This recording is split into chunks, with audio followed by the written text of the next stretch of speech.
یاد بگیرید ترکیه همه جا به دردتون میخوره. آره به خدا. ساعت 1:30 شب ما خیلی خسته تو این هوای مه‌آلود که فکر کنم مشخصه که مهه، رسیدیم یه جای بین راه. علیرضا هم گلوش درد میکرد، وایسادیم که یه چیزی بخوریم و بریم بخوابیم.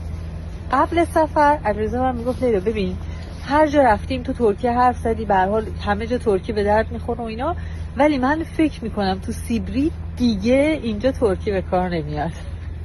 آره من فکر کنم فقط تنها جایی که با لیلا رفتیم ترکیه به کار اون نیامد تایلند بود.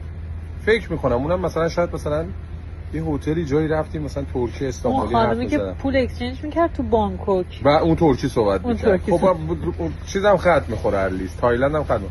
به لیلا گفتم خب دیگه سیبری بریم اونجا دیگه، ببین ترکی دیگه.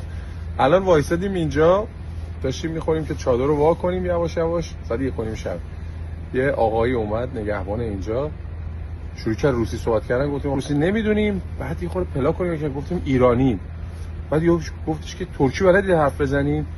لیلا شروع کرد باش ترکی صحبت کردن، آذری، قشنگ ترکی آذری.